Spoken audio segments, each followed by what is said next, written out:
Welcome to the Middle Way Podcast. My name is Dr. Matthew Goodman. This podcast is about seeing the world through the lens of interconnectedness. It's about recognizing our common humanity and discovering pragmatic solutions to improve well-being from the individual to the collective. Thank you so much for being here. Welcome to Season 3 of the Middle Way Podcast. Wow, I cannot believe that it's been 2 years since this podcast has been running. If you have been a listener, whether that's just to one episode or all 55 episodes to date, I just want to take this moment to truly thank you for tuning in. It is so much appreciated, and your awareness and consciousness that you bring to this podcast has really helped to support it and sustain it. And to anyone that is new, welcome. The Middle Way is fundamentally about recognizing our interconnectedness with one another. At a time when our social and political polarization threatens to tear us apart, the Middle Way encourages us to think outside of the box or think outside of our own bubbles and understand other people's point of views and to have compassionate dialogue with people that we don't necessarily see eye to eye with. It recognizes that all of us, all human beings, have value and hold wisdom, and that the only way that we're going to move forward together, that we're going to make any progress or get to any sort of deeper truth, is to do it together. There are 3 primary values that are threaded throughout each of these episodes. The first is interconnectedness, recognizing that we are interconnected in the same way that the cells in our body are interconnected. We're part of a larger, complex system that actually abides by some of the same principles as smaller, complex systems like our body. And that we can understand symptoms on the collective level by also understanding how symptoms develop within ourselves, biologically, psychologically, spiritually. So we can use the same lens of interconnectedness. Second primary principle is compassion or compassionate awareness, which really just means bringing awareness, bringing consciousness in a very compassionate way to what's happening in the world or to what's happening to ourselves. It's said in Buddhism that compassionate awareness breeds wise action. And that wise action leads us to the third principle, which is pragmatism. Pragmatism is what works. It constantly comes back to the question, what actually serves human beings? What helps to reduce suffering in the world?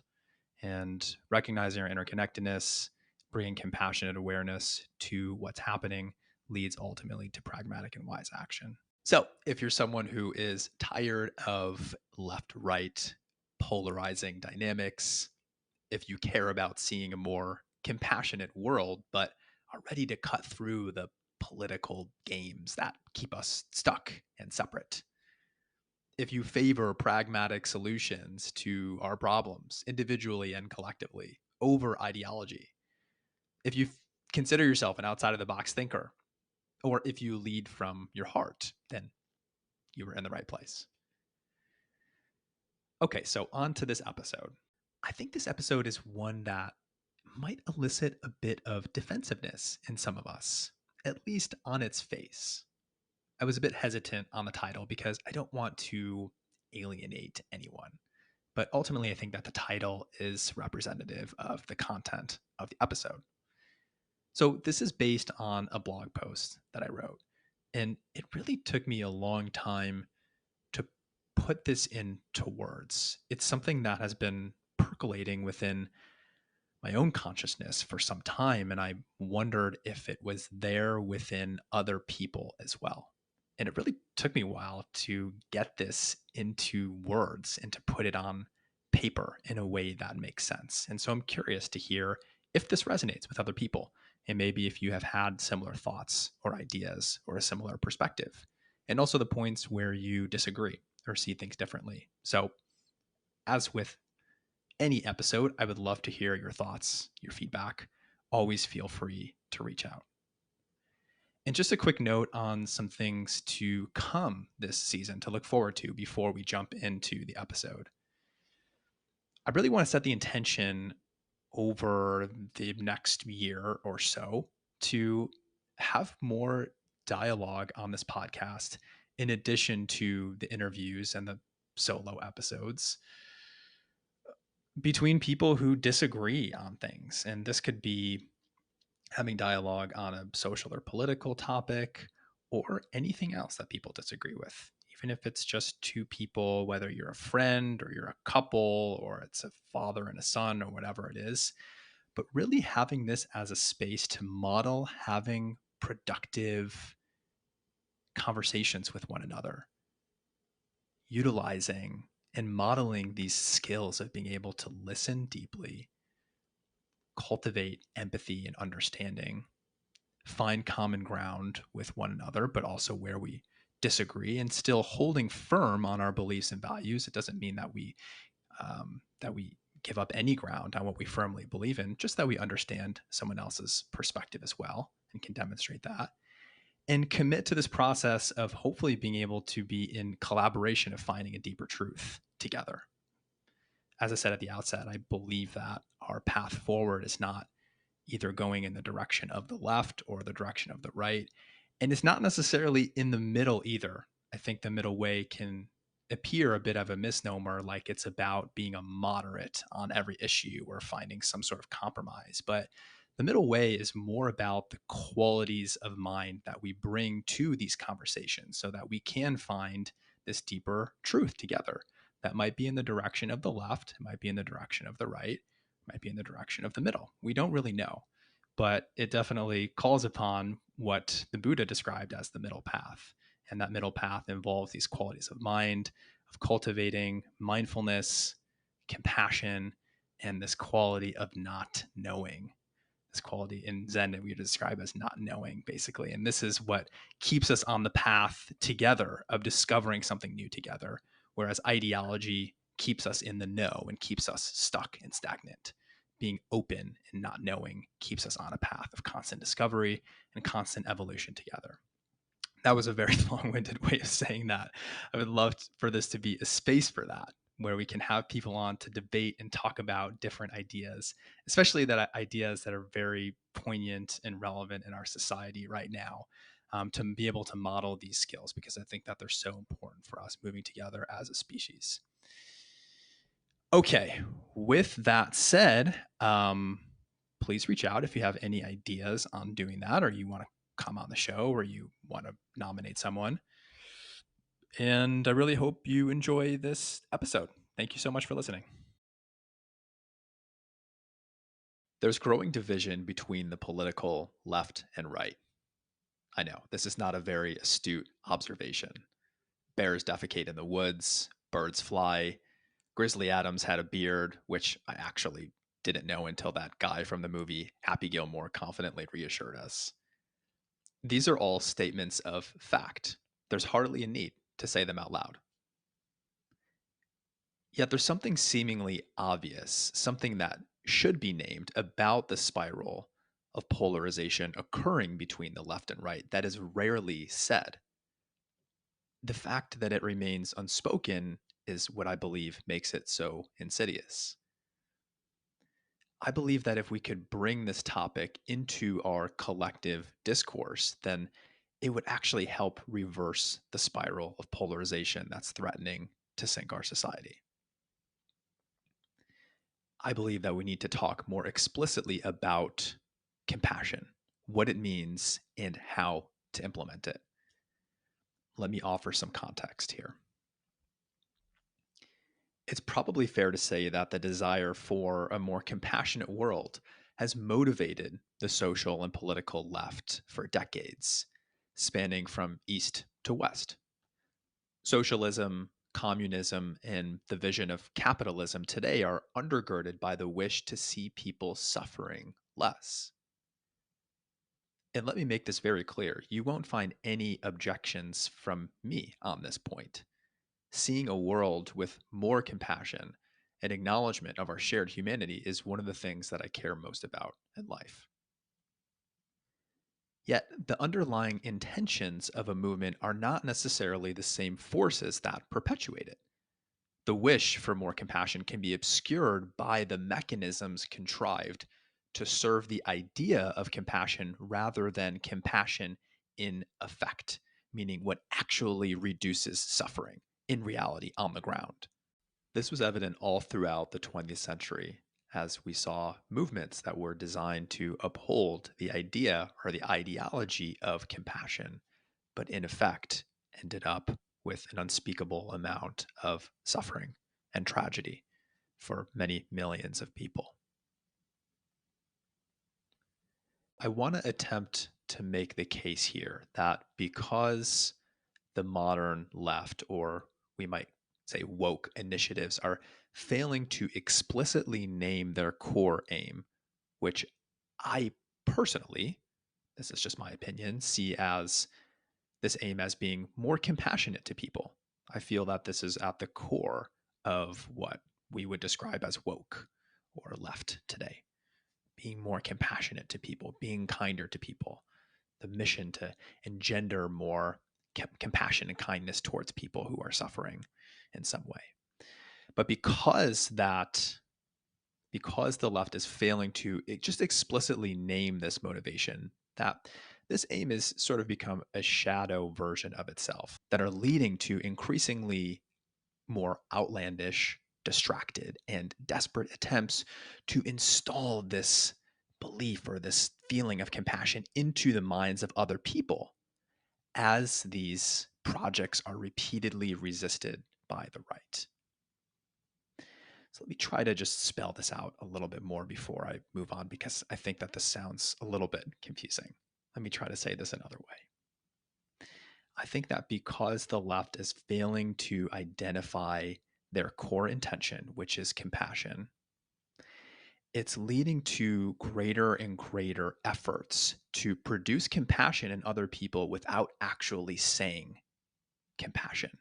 So, in other words, trying to change other people's behavior to be more compassionate without actually just asking for what we really want, which is more compassion. This might be a road of less resistance and maybe, in my opinion, a more effective way to open people's hearts to actually acting more compassionately, to have a conversation about that. And I think that because these efforts are increasingly resisted by the right, that it's leading to greater and greater energy and effort and all sorts of contorted ways of trying to produce more compassion into the world. Yet, I think we have to take a step back and actually question whether what is happening is actually compassionate and serving the people that it's purported or it's intended to serve. And we're going to get more into that in this podcast episode. Is what the left is doing actually compassionate in effect? So this, in my opinion, this process is producing a sort of facsimile of a compassionate movement. So we might say that all of these intervention, all of these strategies, anti-racism, gender-affirming medicine, body positivity, for example, they appear empathic and kind. And in fact, I believe that the intentions behind them are totally pure, motivated by compassion. Yet, as I stated earlier, the intentions behind a movement are not necessarily the same mechanisms that are used to end up perpetuating that movement and that keep it going. So, the ideas and the behaviors that are propagated under these banners of compassion, under what appears to be compassionate, are increasingly detached from the core aim and end up serving more so the ideology of compassion than actually the people that need the compassion the most, the people that need and deserve to benefit from these endeavors. And as these ideas continue to fall into this spin cycle or this tug of war of polarization, the ideas that we see, the efforts become more and more extreme on both sides as both the left and the right pull harder on their side of the rope and increase this tug of war. And therefore, we get more extremism and more polarization. So it begs the question, why won't the left just say what it really wants? Okay, let's take a look at how we ended up where we are today in this spin cycle of polarization. Let's see if we can trace back a little bit how this mechanism of wanting to get more compassion and not having this need met is actually working with some more concrete examples here. So you may have heard of the drug Ozempic. This is a new weight loss drug that is taking guts by storm across the US, maybe across the world. I don't really know. Everyone wants to get their hands on Ozempic, not just people who have diabetes, whom the drug is intended for, but people who just want to lose weight. Celebrities are going crazy over this drug, and there's been such a craze attached to this drug, such hype around it as a weight loss mechanism, that it's actually led to a shortage of the drug, taking it away from people that actually need it. So again, the drug is approved for treating or for helping people manage diabetes, but it has this sort of side effect of causing more weight loss, and therefore we can understand why a lot of people want to use this drug. And this topic of weight loss interventions and medical weight loss interventions, whether that's through prescription pills or other medical interventions, this has been really the subject of a growing debate in the United States, I've been noticing. Is it effective and is it sane to and is it logical to use medications or other medical interventions, including for teenagers who might be struggling with obesity, for weight loss? This is a very appropriate debate to be having.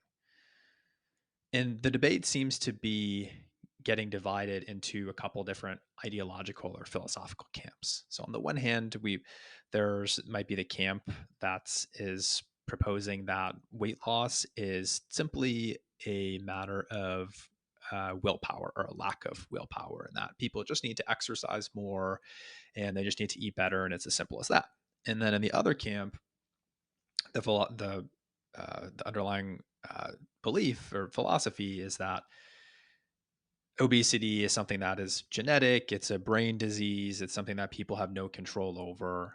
And I think that most people probably fall somewhere in the middle, but we're actually seeing more polarization on this issue. There's actually a 60 Minutes episode recently within the past year, I believe, where a very well known, I believe, Stanford doctor came on and is making a strong argument that obesity is what she calls a brain disease. And this is a viewpoint that is being increasingly being adopted by medical doctors across the country, including at some of the highest tier medical institutions that we have. Basically saying obesity, there's something wrong with someone's brain, and basically chalking it up to something more like a neurodevelopmental disease, something that we inherit, like let's say ADHD, or something that we have no control over, like Alzheimer's disease is just something happening in our brain. Chalking it more up to that than something of personal responsibility. And there seems to be a gravitation towards this view of saying, no, it's not people's fault. Actually, the individual has nothing to do with it. It's simply a matter of poor neurochemistry happening in people's brain, and therefore that can justify us giving medication. We just need to fix the underlying neurochemistry, and then all of the problems will go away. And it's as simple as that. And I'm not arguing against obesity as having some sort of neurobiological component to it, as does everything that revolves around behavior. Every behavior has a neurobiological correlate to it. And I also believe that there's a genetic component as well. Some people are genetically predisposed to obesity, where some people are simply not. So there's certainly a biological aspect to it. But why?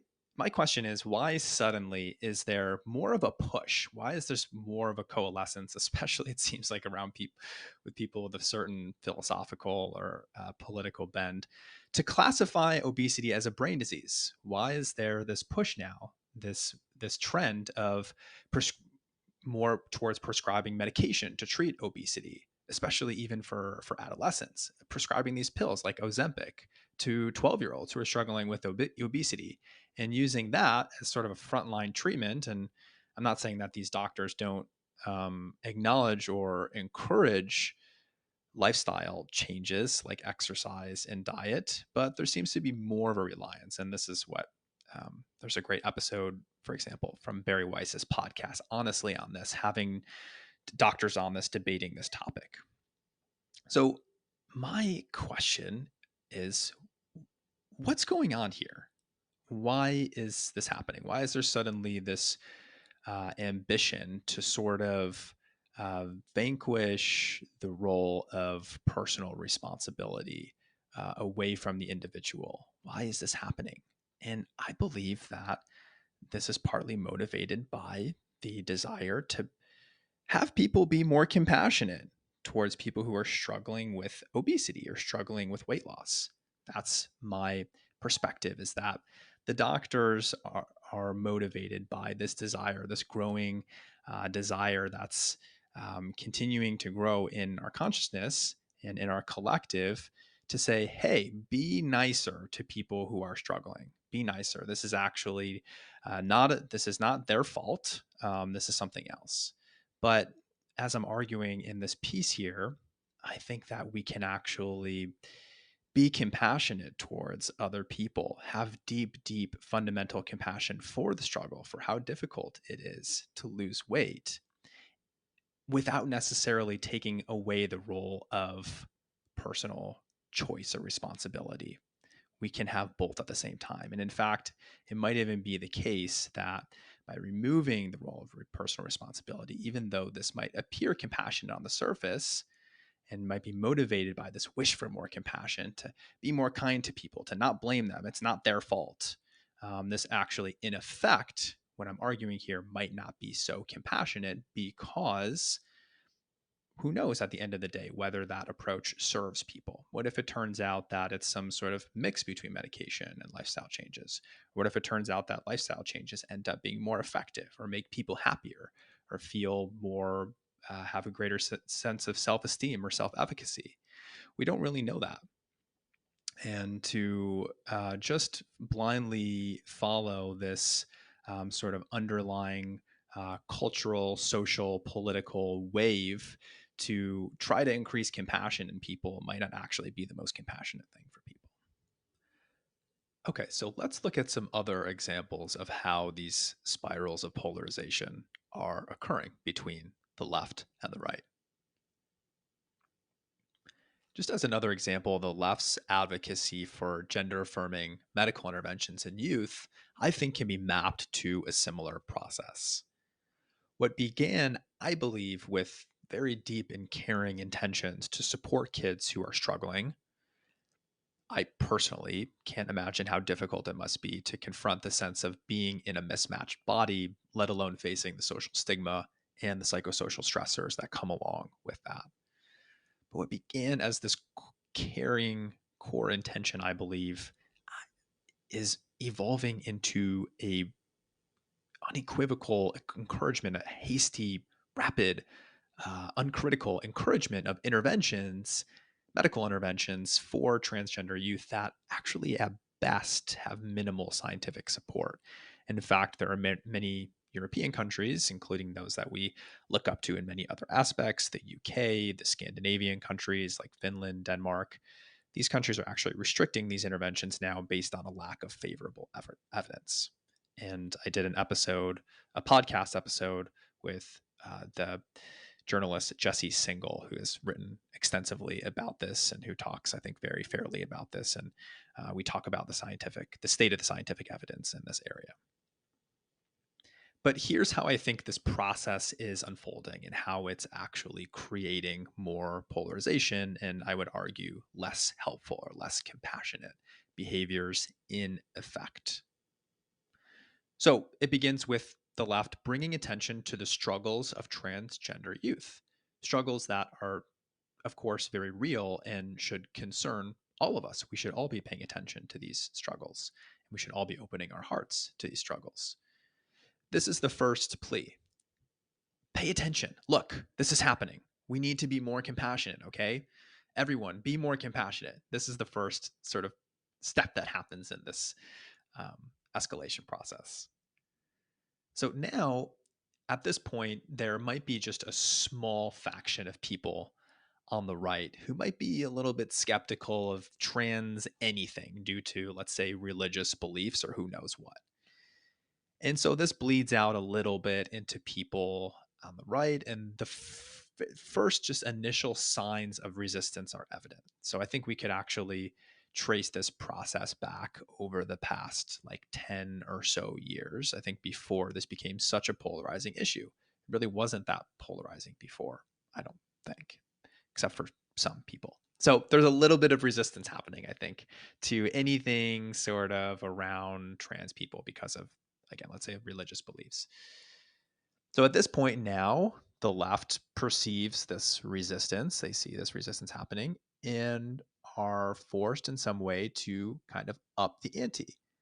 The feeling is, oh my God, look at these people. They're not being compassionate. You want to harm transgender kids. And I don't necessarily think that's the case for people on the right, although there might be some people. But generally, I think most people come in with good intentions and want what's best for children. You may disagree with me on that, but I tend to give people the benefit of the doubt.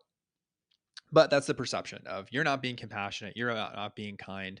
How do we get people to be more kind? We need to make sure that there's compassion here. So the left goes a step further and is essentially saying, we'll show you how compassionate we are to trans kids. You guys are big meanies, but watch this. We're so compassionate. We care so much. So at this point in our escalation, maybe the left is flirting at this point with the idea of hormone therapy and surgery. So we're compassionate, you're not. We're supporting these kids, nana and a boo boo. You're bad, and we're good. But still, there's still a sense of discernment and restraint about if and when to use these medical interventions. Are they appropriate? What's the state of the scientific evidence? I seem kind of on the fence. Some parents might feel a little bit ambivalent about it, and so there's still a sense of restraint and questioning and critical analysis of whether this is actually helpful. So that seems pretty healthy, I think. And then the right kind of resists this more. The more the left pushes, the more the right is going to push back, and vice versa on other issues. It's the same cycle of polarizations that happens on all of these political issues. So the right resists. They start to ramp up the rhetoric a little bit about how out of touch the left is and how this is crazy or whatever. And maybe it ramps up a little bit more, and legislators, politicians on the right start to float ideas about introducing legislation that would block these interventions, but it doesn't happen yet. And then, of course, the left responds to this and they go a step further. And eventually we get to the point where some people on the left would just basically unequivocally and without hesitation just advocate for surgery for any kid, maybe even without some sort of mental health screening. But if you feel like you're in the wrong body, let's go ahead and approve a medical intervention for you, maybe some sort of transgender surgery.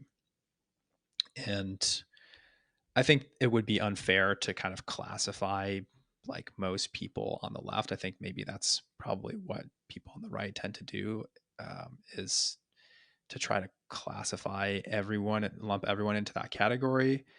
My belief is that most people probably fall somewhere in the middle and encourage some sort of restraint, but there definitely seems to be a growing trend towards basically supporting these interventions and sort of trying to maybe disregard or cut through anything that could get in the way, even things that could be healthy, like doing a mental health screening, not just screening, but treatment.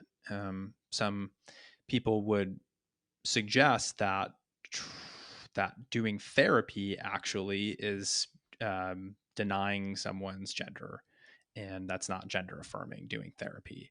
And there are some people who transition and actually regret that choice, and in hindsight may have favored waiting a little bit longer. And so, you know, there's at least that deserves at least some attention and some consideration in the process as well. So I think this evolves to the point where we sort of lose our ability to have really critical discussions about what's healthy, what's appropriate, and what actually best serves kids. And at the end of the day, I think everyone can agree, no matter where you stand on this issue, that we want kids to be happy, to be healthy. We want kids who are struggling and who are suffering, and especially those who feel like they're going through something really difficult, like being in the wrong body or feeling ostracized by society. We especially want those kids to be as happy as possibly they can. And the worry is that without actually being objective and um, practical about how we do that, that we could actually start to move in a direction that if we're just more so going with the ideology, that it could actually end up doing harm to people that could potentially be avoided if we keep our eye on what actually works, what actually keeps people happy. And to do that, we have to stick with the scientific literature, and we actually have to pay attention on the ground in reality to what actually works versus being intoxicated by some sort of ideology. The creeping effects of discarding nuance and discernment and critical analysis in favor of ideology, I think were also on display recently in our consciousness in the Me Too movement, for example. What began as a wake up call about the preponderance of sexual assault towards women eventually, at some point, to its most extreme extensions, turned into a campaign to, quote, believe all women. So the emotion behind the movement ended up superseding its logical applications. The plea to, quote, believe all women is actually a plea to show compassion towards women who've been sexually assaulted. It's a campaign meant to change people's hearts. It's meant to actually shift the hearts of people, to change, to engender, to create more compassion. Who could argue with that? Who could argue with that intention? But I don't think that's how it came across to many people. Instead, many saw and heard the words of this campaign, believe all women, instead of feeling the emotion behind it. They didn't get the message of compassion because compassion was communicated through some sort of other cognitive maneuver, basically. The plea to believe all women is a plea to is an attempt to tug on people's heartstrings, to change, to open people's hearts to more compassion. But the way that many people heard it, because of the way language works, is instead they heard it as throw away any nuance and discernment. Um, and thus, because of that, because human beings know that that's not a helpful thing to do, that's not a helpful practice to adopt across the board, just to throw away nuance and discernment. That's not, I don't think, what anybody wants. Of course, then it's met with some resistance. It's met with some pushback, and we did see that in our culture. And then and then this whole thing ends up falling again into this spin cycle of polarization. It becomes a back and forth. So what I think is happening here is that the left is trying to make people act compassionately, to act more compassionately, but it's using the wrong tactics. It's trying to appeal to people's hearts by stretching the mind beyond its logical boundaries. Throw away nuance and discernment and reason. But stretching reason beyond its logical boundaries, going past these boundaries of what is reasonable, just creates backlash in the opposite direction. Logical errors in thinking are easily sniffed out within the public consciousness. It's going to have some sort of backlash. So we're trying to change the hearts, but we're doing this through stretching beyond logical boundaries of what is actually logical and reasonable to do. So is there some other strategy for changing hearts? Yes, I believe so. I believe that we can directly appeal to people's hearts without trying to toy with their cognitions. The best way to actually appeal to people's hearts is not to try to change their minds in order to change their behavior to act more compassionate. The best way to appeal to people's hearts is actually to appeal directly to their hearts. one way to do this is to have a more direct conversation about compassion. We can get to some other strategies to do that. But that's essentially what I want to argue here in a nutshell, is that the strategy to change people's hearts by trying to install different beliefs in people's minds, by trying to change people's minds and their ideology, playing that game is not going to get people's hearts to change. I think the evidence is very clear that it actually ends up creating more resistance, more backlash, and actually closes down people's hearts.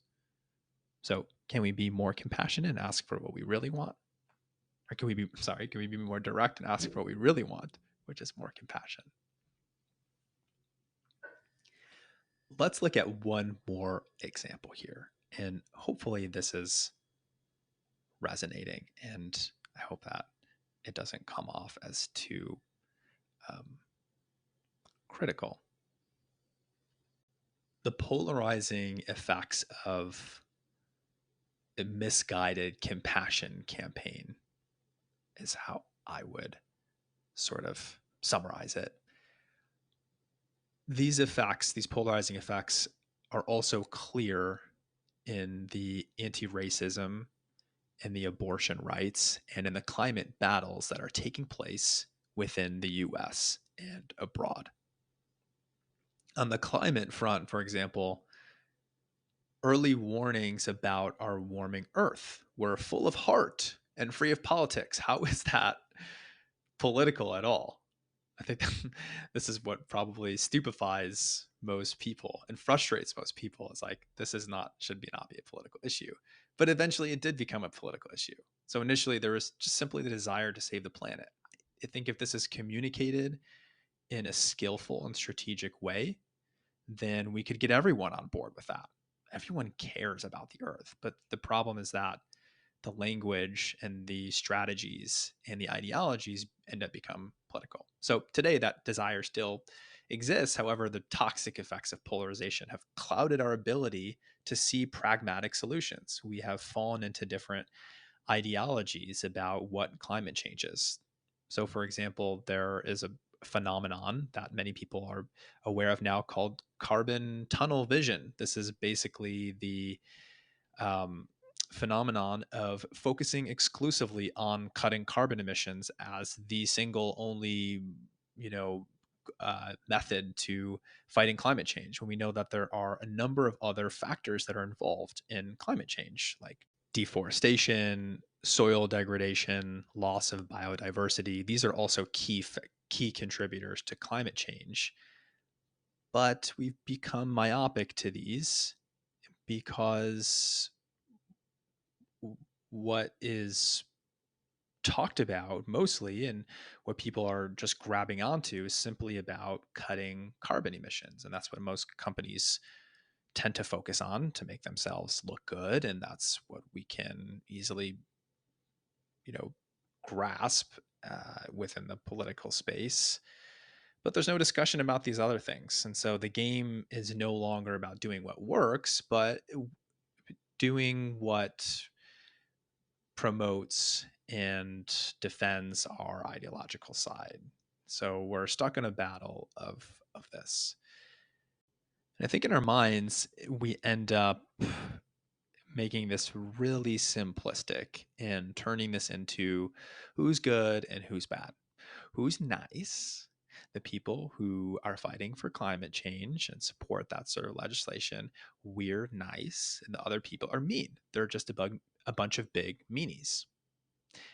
Cutting carbon is nice. Anyone who's against that for any reason, even if you're proposing that that would not be effective enough to solve climate change, or there are other things that we should be paying attention to, or whatever it might be, you might have a extremely well-researched and articulate case. But if you oppose cutting carbon emissions, you're mean.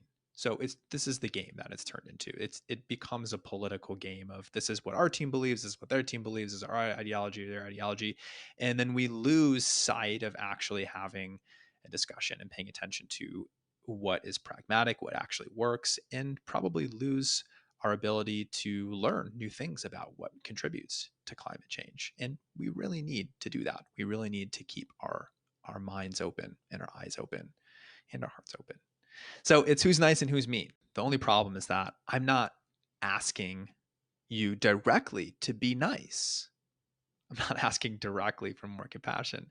We're asking people to be nice by doubling down on the behaviors that symbolize being nice. This is what I stand for.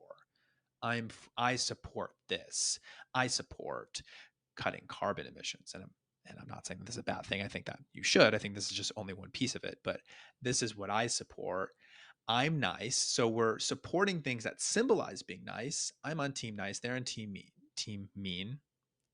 But we're not actually having a conversation about being nice. Again, we're trying to change people's minds. We're in a fight. We're fighting with our minds, with ideologies, instead of appealing directly to people's hearts.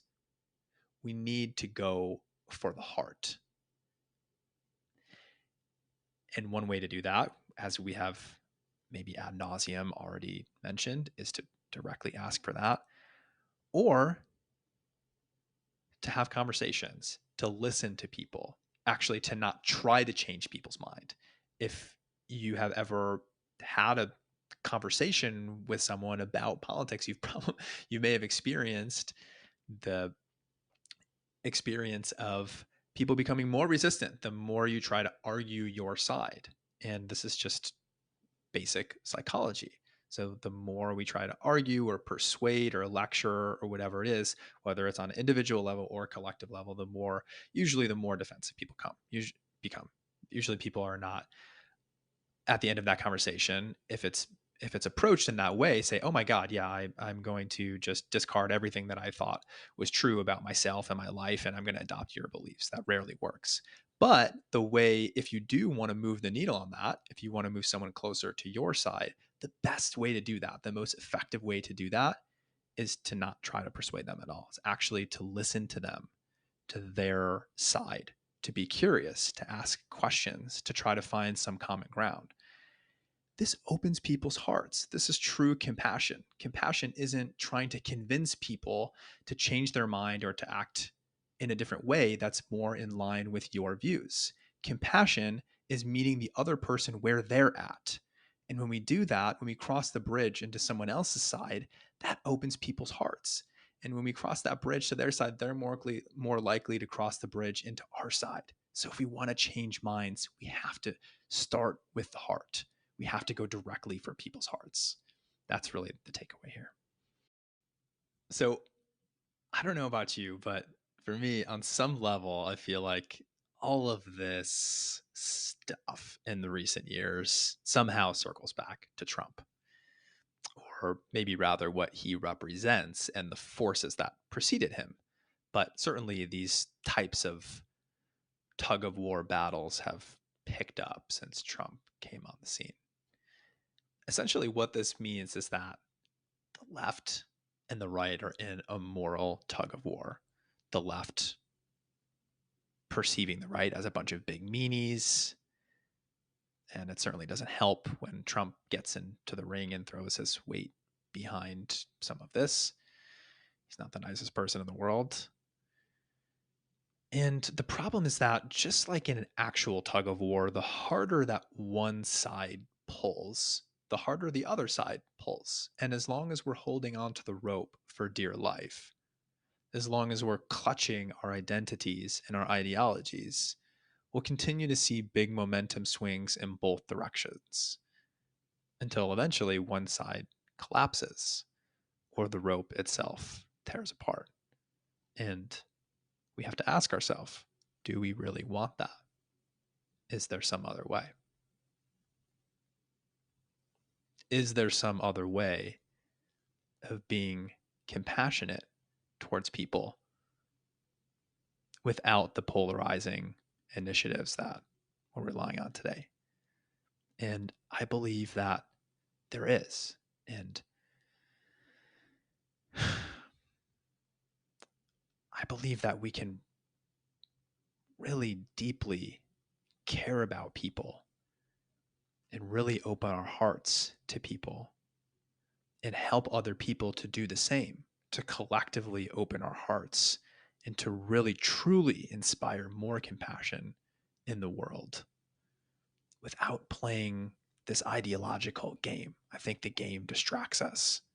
I think it's possible to have profound empathy in the deepest and truest sense for people who are struggling with weight loss without pretending at the same time that it's a brain disease that they have no control over.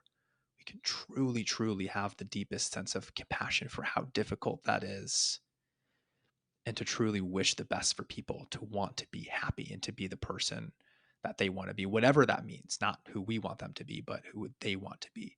We can meet people where they are at in that way, in the most compassionate and empathic way on their journey without having to try to convince the public that it's simply a matter of brain disease. I don't know that that's the most compassionate thing. So again, going for the heart instead of trying to change people's minds. And in fact, in this case, maybe combining, you know, this tonic of empathy, deep, deep compassion and empathy, and holding space for the role of the individual and behavior and responsibility and healthy lifestyle. That might be a more powerful tonic for behavior change and for happiness and well-being than just relegating ourselves to pharmaceuticals alone. So again, coming back to, is that truly compassionate? People are trying to inspire compassion through this medicalized version of everything. We have, we're not agents of responsibility at all, but we're just simply automatons, and therefore we should be kind because it's not people's fault. But is that truly compassionate? What if that really doesn't help people be happy and healthy? I think it's possible to feel the psychological pains of and wish nothing but happiness and thriving for our transgender youth without jumping immediately to surgery. I think it's possible to fully accept and to validate different gender identities without having to put your pronouns in your Zoom name. Both can happen at the same time. Just because you put your pronouns in there doesn't necessarily mean that you treat everyone, that you treat these individuals with compassion. In fact, I have seen evidence to the contrary. I think it's possible to work on healing racism on the inside and out without having to put up a BLM sign on your front lawn. Yes, both are possible. Yes, we don't necessarily need the banners of compassion to actually be compassionate, to actually, in effect, in reality, treat people, to treat everyone with a sense of compassion. In effect, right? Going for the heart, really in in modeling from the heart in our behavior, in the way that we actually show up to people, versus identifying with a certain flag or with a certain team. Yeah. With our behavior, with how we show up in the world. That's how we change people's hearts. Not trying to lecture or persuade or shame or blame them because they don't identify with our team. I think it's possible to have a deep love for the planet without condemning people who don't use recycled toilet paper to wipe their butt. So all of these strategies here, all of these efforts that we've looked at to try to contrive compassion in people without actually saying so, without actually saying that this is what we're doing, without actually identifying that this is really the core aim, is to produce compassion. Because if we identify it, then maybe we can talk about and think about different strategies to actually get there. But because we're not talking about it, because we're not identifying this is what's happening, it's producing all of these extra attempts to try to bring about compassion in people. And all of these, in effect, may actually reduce the likelihood of evoking that compassion. So at the end of the day, are we truly bringing about a more compassionate world through these strategies? These strategies are good at waving the woke flag and eliciting the call and response from the tribe, but they may in fact fail to serve the people who they're aiming to help in practice for two reasons. First, they create more polarization and therefore more resistance. and yes, meanness towards the marginalized and stigmatized who actually need that compassion. That's the first reason. And second, they distract us from what actually works. What actually works. It's a distraction from what actually works. True compassion, I believe, is pragmatic. It continuously comes back to the question, what works? What actually serves human beings? What, in effect, makes them the most happy and healthy possible? We have to keep come back to that question. That's why pragmatism cuts through ideology, why I'm such a big proponent of pragmatism. To me, pragmatism equals compassion. Compassion equals pragmatism, because we can all agree on the goal that we want ourselves and others to be happy and healthy human beings and not to suffer. And if we continually come back to that, then we can untangle and cut through ideology. So leading with true compassion forces us to continue coming back to the heart, not remaining fixed in ideological games. It allows us to see beyond identity and ideology, to glimpse our oneness, our interconnectedness with one another. Identity and ideology keep us separate. So I argue that we must appeal to people's hearts and not just their minds. We must ask for compassion. We must listen to people who disagree with us. We must meet people where they are at when they disagree. We must find the common humanity and the common ground in our so-called ideological enemies. And by doing so, we open people's hearts. I believe this can move us forward in a more pragmatic and unified way. It might allow us to leave behind the mess of our past and find a better future. And so I'll close by quoting some of the great philosophers of our time, the Spice Girls. If you want my future, forget my past. Now, don't go wasting my precious time. Get your act together. We could be just fine. Now, tell us what you want, what you really, really want. Thank you for listening to this episode of The Middle Way. If you find this content valuable and want to support the podcast, leaving a rating, review, or sharing the episode is hugely helpful and appreciated, and helps the podcast get discovered by more people. If you have any questions, ideas, feedback, or ideas for future guests, please send an email to hello@the-middle-way.com. See you soon.